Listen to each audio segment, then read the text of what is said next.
नमस्कार दोस्तों। आज की कहानी मुंशी प्रेमचंद की एक्ट्रेस। रंगमंच का पर्दा गिर गया।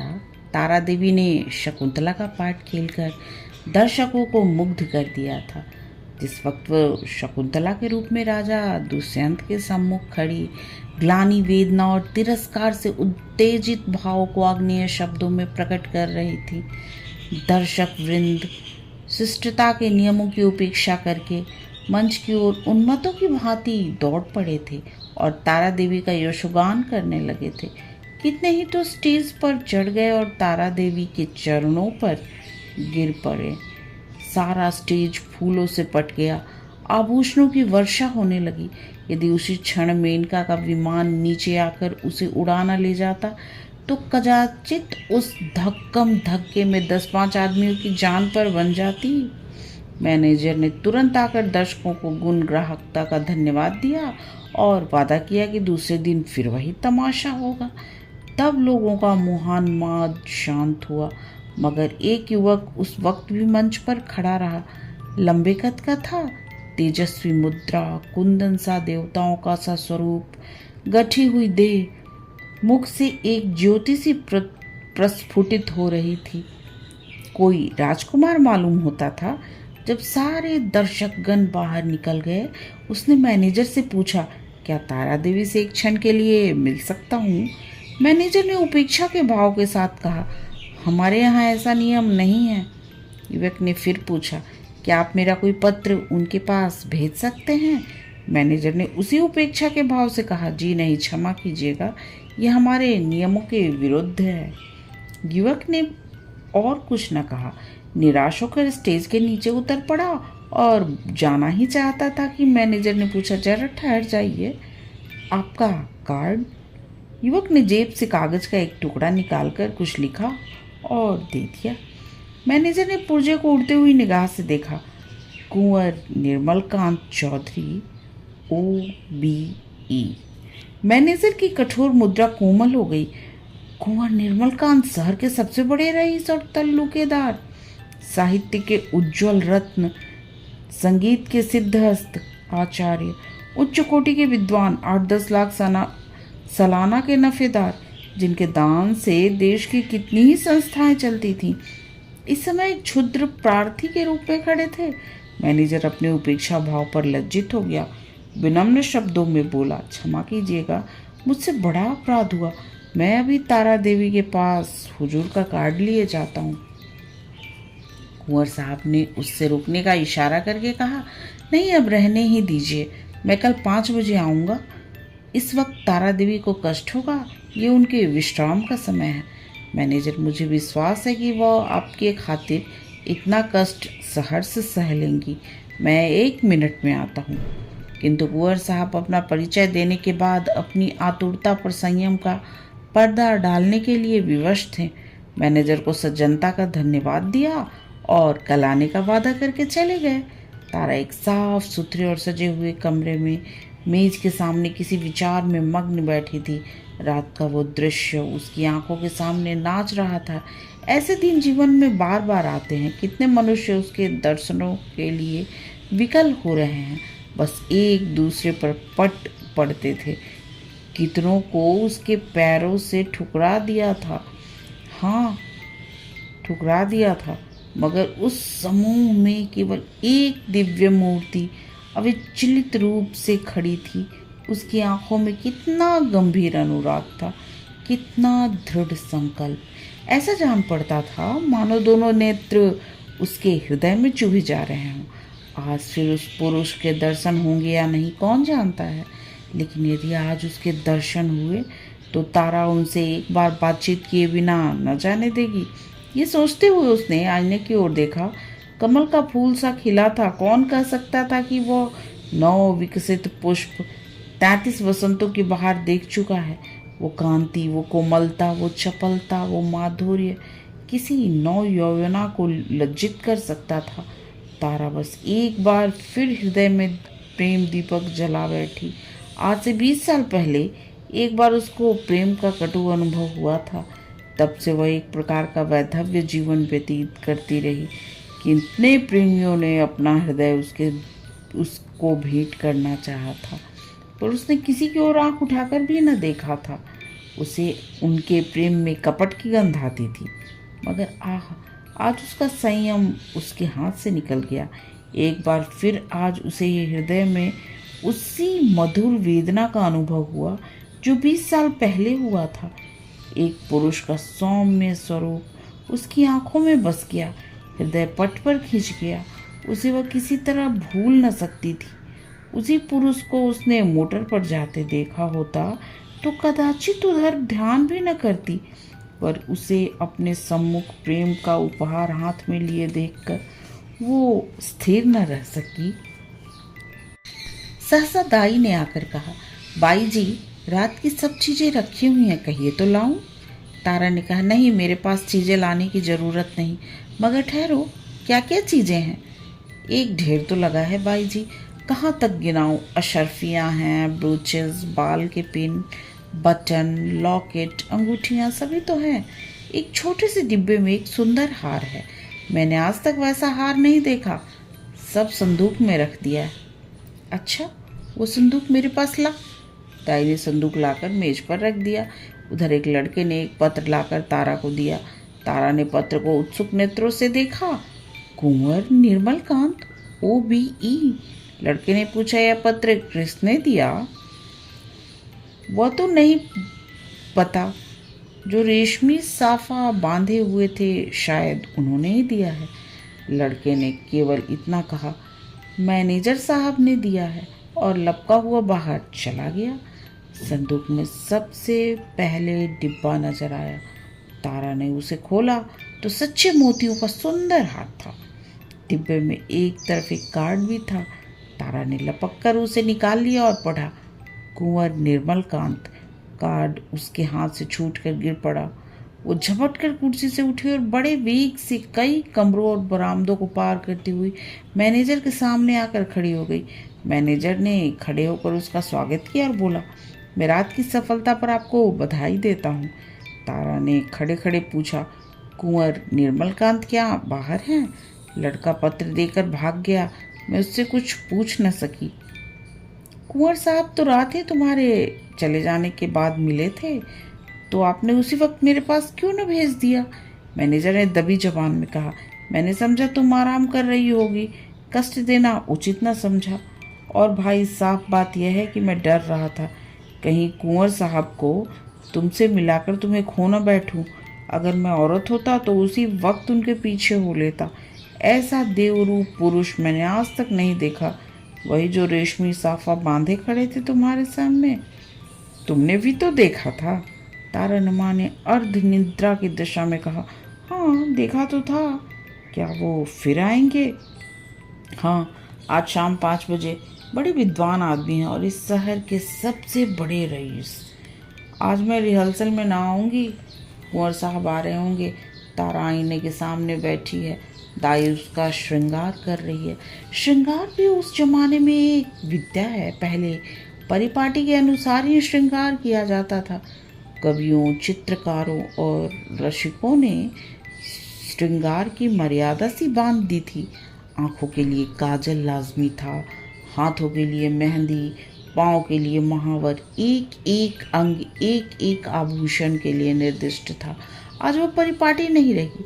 आज प्रत्येक रमणी अपने सुरुचि, सुबुद्धि और तुलनात्मक भाव से श्रृंगार करती है।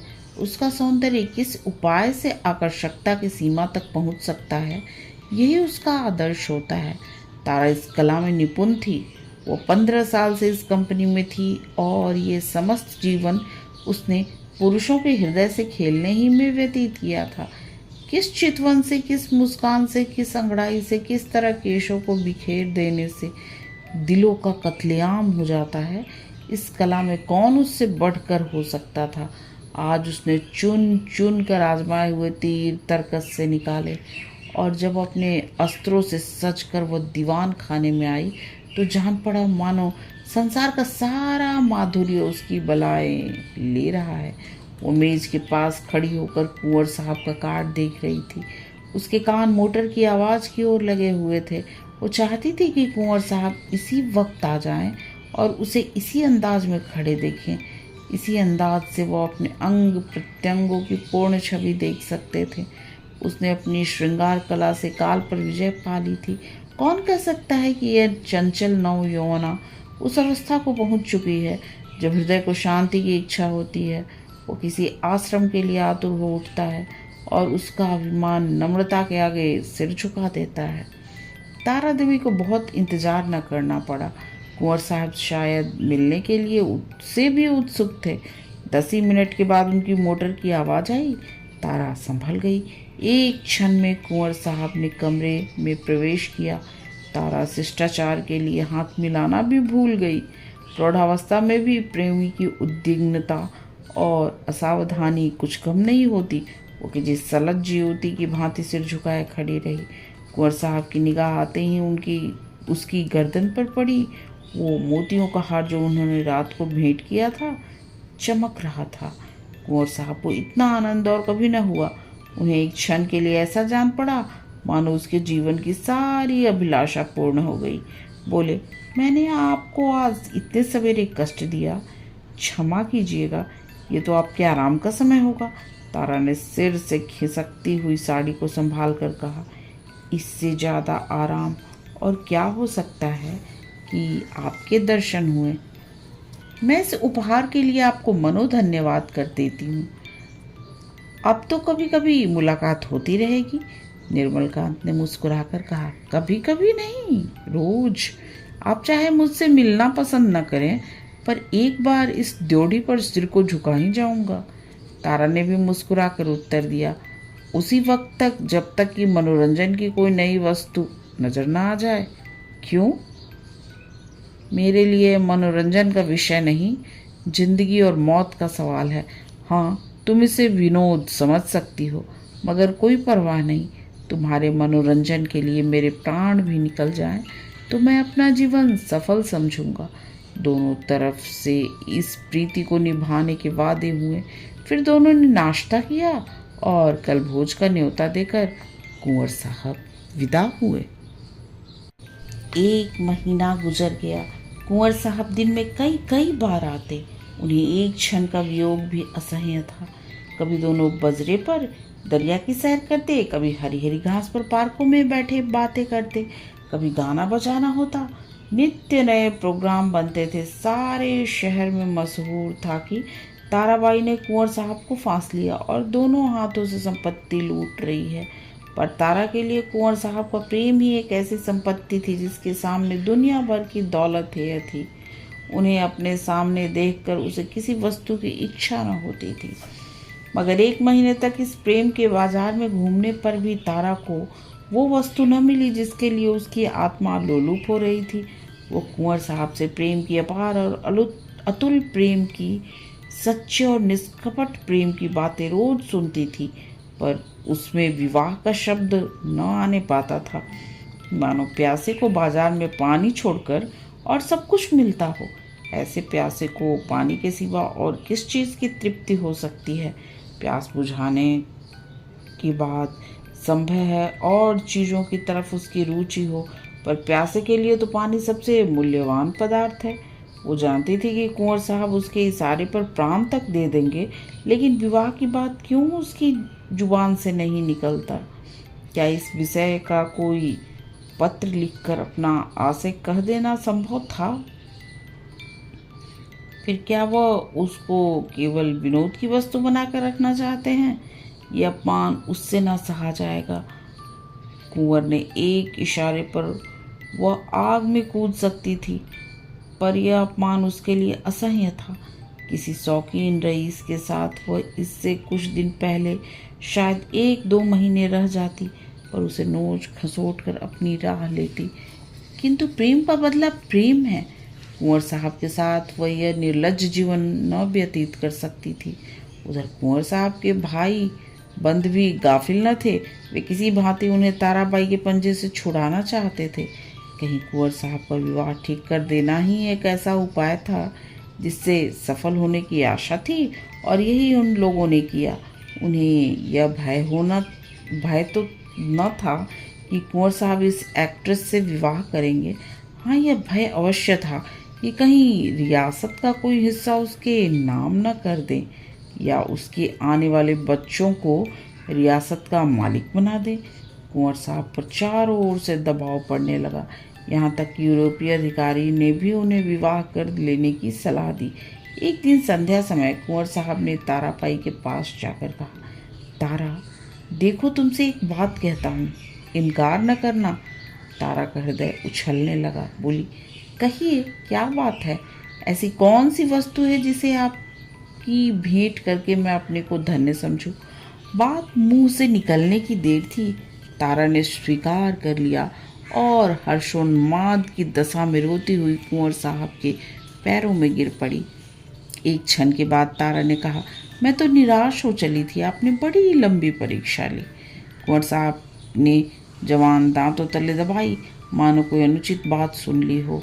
ये बात नहीं है तारा, अगर मुझे विश्वास होता कि तुम मेरी याचना स्वीकार कर लोगी तो मैं कदाचित पहले ही दिन भिक्षा के लिए हाथ फैला देता, पर मैं अपने को तुम्हारे योग्य ना पाता था। तुम सद्गुणों की खान हो और मैं जो कुछ हूँ वो तुम जानती ही हो। मैंने निश्चय कर लिया था कि उम्र भर तुम्हारी उपासना करता रहूँगा। शायद कभी प्रसन्न होकर तुम मुझे बिना मांगे ही वरदान दे दो, बस यही मेरी अभिलाषा थी। मुझ में अगर कोई गुण है तो यही कि मैं तुमसे प्रेम करता हूँ। जब तुम साहित्य या संगीत या धर्म पर अपने विचार प्रकट करने लगती हो तो मैं दंग रह जाता हूँ और अपनी क्षुद्रता पर लज्जित हो जाता हूँ। तुम मेरे लिए सांसारिक नहीं, स्वर्गीय हो। मुझे आश्चर्य यही है कि इस समय मैं मारे खुशी के पागल क्यों नहीं हो जाता। कुंवर साहब देर तक अपनी दिल की बातें कहते रहे। उनकी वाणी कभी इतनी प्रगल्भ न हुई थी। तारा सिर झुकाए सुनती थी, पर आनंद की जगह उसके मुख पर एक प्रकार का क्षोभ लज्जा से मिला हुआ अंकित हो रहा था। ये पुरुष इतना सरल हृदय, इतना निष्कपट है, इतना विनीत, इतना उदार। सहसा कुंवर साहब ने पूछा, तो मेरे भाग्य किस किस दिन उदय होंगे तारा? दया करके बहुत दिनों के लिए न टालना। तारा ने कुंवर साहब की सरलता से परास्त होकर चिंतित स्वर में कहा, कानून का क्या कीजिएगा? कुंवर साहब ने तत्परता से उत्तर दिया, इस विषय में तुम निश्चिंत रहो तारा, मैंने वकीलों से पूछ लिया है। एक कानून ऐसा है जिसके अनुसार हम और तुम एक प्रेम सूत्र में बंध सकते हैं, उसे सिविल मैरिज कहते हैं। बस आज ही के दिन वो शुभ मुहूर्त आएगा। क्यों? तारा सिर झुकाए रही, बोल न सकी। मैं प्रातःकाल आ जाऊंगा, तैयार रहना। तारा सिर झुकाए रही, मुंह से एक शब्द न निकला। कुंवर साहब चले गए, पर तारा वहीं मूर्ति की भांति बैठी रही। पुरुषों के हृदय से क्रीड़ा करने वाली चतुर नारी क्यों इतनी विमूढ़ हो गई है? विवाह का एक दिन और बाकी है। तारा को चारों ओर से बधाइयाँ मिल रही हैं। थिएटर के सभी स्त्री पुरुषों ने अपनी सामर्थ्य के अनुसार उसे अच्छे अच्छे उपहार दिए हैं। कुंवर साहब ने भी आभूषणों से सजा हुआ एक सिंगारदान भेंट किया है। उनके 2-4 अंतरंग मित्रों ने भांति भांति के सौगात भेजे हैं, पर तारा के सुंदर मुख पर हर्ष की रेखा भी नहीं नजर आती। वो क्षुब्ध है और उदास है। उसके मन में 4 दिनों से निरंतर यही प्रश्न उठ रहा है, क्या कुंवर के साथ विश्वासघात करे? जिस प्रेम के देवता ने उसके लिए अपनी कुल मर्यादा को तिलांजलि दे दी, अपने बंधुजनों से नाता तोड़ा, जिसका हृदय हिमकंड के समान निष्कलंक है, पर्वत के समान विशाल, उसी से कपट करे? नहीं, वह इतनी नीचता नहीं कर सकती। अपने जीवन में उसने कितने ही पुरुषों से प्रेम का अभिनय किया था, कितने ही प्रेम के मतवालों को वह सब भाग दिखा चुकी थी, पर कभी उसके मन में ऐसी दुविधा न हुई थी, कभी उसके हृदय ने उसका तिरस्कार न किया था। क्या इसका कारण इसके सिवा कुछ और था कि ऐसा अनुराग उसे और कहीं न मिला था? क्या यह कुंवर साहब का जीवन सुखी बना सकती है? हाँ, अवश्य। इस विषय में उसे लेस मात्र भी संदेह नहीं था। भक्ति के लिए ऐसी कौन सी वस्तु है जो असाध्य हो? पर क्या वह प्रकृति को धोखा दे सकती है? ढलते हुए सूर्य में मध्याह्न का सा प्रकाश हो सकता है? असंभव। वह स्फूर्ति, वह चपलता, वो विनोद, वो सरल छवि, वो तल्लीनता, वो त्याग, वो आत्मविश्वास वो कहाँ से लाएगी जिसके सम्मिश्रण को यौवन कहते हैं? नहीं, वो कितना ही चाहे पर कुंवर साहब के जीवन को सुखी नहीं बना सकती। बूढ़ा बैल कभी जवान बछड़ों के साथ नहीं चल सकता। आह, उसने नौबत ही क्यों आने दी? उसने क्यों कृत्रिम साधनों से बनावटी श्रृंगार से कुंवर को धोखे में डाला? अब इतना सब कुछ हो जाने पर भी वह किस मुंह से कहेगी कि मैं रंगी हुई गुड़िया हूँ? जवानी मुझसे कब की विदा हो चुकी, अब केवल इसका पदचिन्ह रह गया है। रात के 12 बज गए थे। तारा मेज के सामने इन्हीं चिंताओं में मग्न बैठी रही थी। मेज पर उपहारों के ढेर लगे हुए थे पर वह किसी चीज की ओर आंख उठाकर भी न देखती थी। अभी 4 दिन पहले वो इन्हीं चीजों पर प्राण देती थी। उसे हमेशा ऐसी चीजों की तलाश रहती थी जो काल के चिन्हों को मिटा सके, पर अब उन्हीं चीजों से उसे घृणा हो रही है। प्रेम सत्य है और सत्य और मिथ्या दोनों एक साथ नहीं रह सकते। तारा ने सोचा, क्यों न यहाँ से कहीं भाग जाए, किसी ऐसी जगह चली जाए जहाँ कोई उसे जानता भी ना हो। कुछ दिनों में जब वह कुंवर का विवाह हो जाएगा तो वह फिर आकर उनसे मिले और ये सारा वृतांत उनसे कह सुनाए। इस समय कुंवर पर वज्रपात सा होगा। हाय, न जाने उनकी क्या दशा होगी, पर उसके लिए इसके सिवा और कोई मार्ग नहीं है। अब उनके दिन रो रो कर कटेंगे, लेकिन उसे कितना ही दुख क्यों न हो, वो अपने प्रियतम के साथ छल नहीं कर सकती। उसके लिए इस स्वर्गीय प्रेम की स्मृति, इसकी वेदना ही बहुत है। इससे अधिक उसका अधिकार नहीं। दाई ने आकर कहा, बाई जी चलिए कुछ थोड़ा सा भोजन कर लीजिए, अब तो 12 बज गए। तारा ने कहा, नहीं, जरा भी भूख नहीं, तुम जाकर खा लो। दाई, देखिए मुझे भूल न जाइएगा, मैं भी आपके साथ चलूँगी। तारा, अच्छे अच्छे कपड़े बनवा रखे हैं ना? दाई, अरे बाई जी मुझे अच्छे कपड़े लेकर क्या करना है, आप अपना कोई उतारा दे दीजिएगा। दाई चली गई। तारा ने घड़ी की ओर देखा। सचमुच 12 बज गए थे। केवल 6 घंटे और हैं। प्रातःकाल कुंवर साहब उसे विवाह मंदिर में ले जाने के लिए आ जाएंगे। हाय भगवान, जिस पदार्थ से इतने दिनों तक उसे वंचित रखा वो आज उसके सामने लाए। यह भी तुम्हारी क्रीड़ा है। रात तारा ने एक सफ़ेद साड़ी पहन ली, सारे आभूषण उतार कर रख दिए। गर्म पानी मौजूद था। साबुन और पानी से मुंह धोया और आईने के सम्मुख जाकर खड़ी हो गई। कहाँ थी वो छवि, वह ज्योति जो आंखों को लुभा लेती थी? रूप वही था पर क्रांति कहाँ? अब भी वह यौवन का स्वांग भर सकती है। तारा को अब वहाँ एक क्षण भी और रहना कठिन हो गया। मेज पर फैले हुए आभूषण और विलास की सामग्रियां मानो उसे काटने लगी। ये कृत्रिम जीवन असह्य हो उठा। घास की टट्टियों और बिजली के पंखों से सजा हुआ शीतल भवन उसे भट्टी के समान तपाने लगा। उसने सोचा, कहाँ भाग कर जाऊं? रेल से भागती हूँ तो भागने न पाऊंगी। सवेरे ही कुंवर साहब के आदमी छूटेंगे और चारों तरफ मेरी तलाश होने लगेगी। वह ऐसे रास्ते से जाएगी जिधर किसी का भी ख्याल न जाए। तारा का हृदय इस समय गर्व से छलका पड़ता था। वो दुखी न थी, निराश न थी। फिर कुंवर साहब से मिलेगी, किंतु वो निस्वार्थ संयोग होगा। प्रेम के बनाए हुए कर्तव्य मार्ग पर चल रही है, फिर दुख क्यों हो और निराश क्यों हो? सहसा उसे ख्याल आया, ऐसा न हो कुंवर साहब उसे वहां न पाकर शोक विफलता की दशा में अनर्थ कर बैठे। इसका कल्पना से उसके रोंगटे खड़े हो गए। एक क्षण के लिए उसका मन कातर हो उठा। फिर वह मेज पर जा बैठी और ये पत्र लिखने लगी। प्रियतम, मुझे क्षमा करना, मैं अपने को तुम्हारी दासी बनने के योग्य नहीं पाती।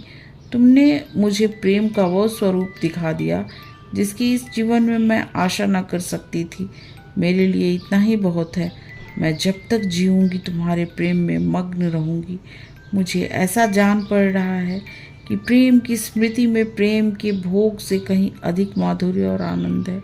मैं फिर आऊँगी, फिर तुम्हारे दर्शन करूँगी, लेकिन उसी दशा में जब तुम विवाह कर लोगे।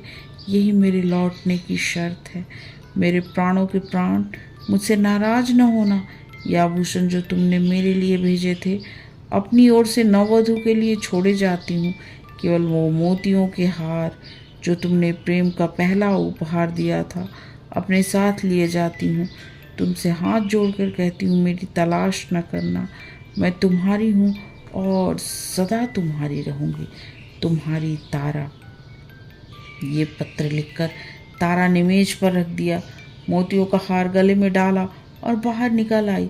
थिएटर हॉल से संगीत की ध्वनि आ रही थी। एक क्षण के लिए उसके पैर बंध गए। 15 साल का पुराना संबंध आज टूट रहा था। सहसा उसने मैनेजर को आते देखा। उसका कलेजा धक से हो गया और बड़ी तेजी से लपक कर दीवार की आड़ में खड़ी हो गई। जैसे ही मैनेजर निकल गया वो हाथे के बाहर आई और कुछ दूर गलियों में चलने के बाद उसने गंगा का रास्ता पकड़ा। गंगा तट पर सन्नाटा छाया हुआ था। 10-5 साधु बैरागी धुनियों के सामने लेटे थे। 10-5 यात्री कंबल जमीन पर बिछाए सो रहे थे। गंगा की शिव विशाल सर्प की भांति रेंगती चली जाती थी। एक छोटी सी नौका किनारे पर लगी हुई थी। मल्लाह नौका में बैठा हुआ था। तारा ने मल्लाह को पुकारा, ओ मांझी, उस पर नाव ले चलेगा क्या? मांझी ने जवाब दिया, इतनी रात गए नाव न जाई। मगर दूनी मजदूरी की बात सुनकर उसने डंडा उठाया और नाव को खोलता हुआ बोला, सरकार, उस पार कहाँ गई है? उस पर एक गांव में जाना है। मुआ, इतनी रात गए कौनो सवारी शिकारी ना मिली? कोई हर्ज नहीं, तुम मुझे उस पार पहुंचा दो। मांझी ने नाव खोल दी। तारा उस पार जा बैठी और नौका मंद गति से चलने लगी, मानो जीवन स्वप्न साम्राज्य में विचर रहा हो। उसी समय एकादशी का चांद पृथ्वी से उस पार अपनी उज्जवल नौका खेता हुआ निकला और व्योम सागर को पार करने लगा। कहानी समाप्त।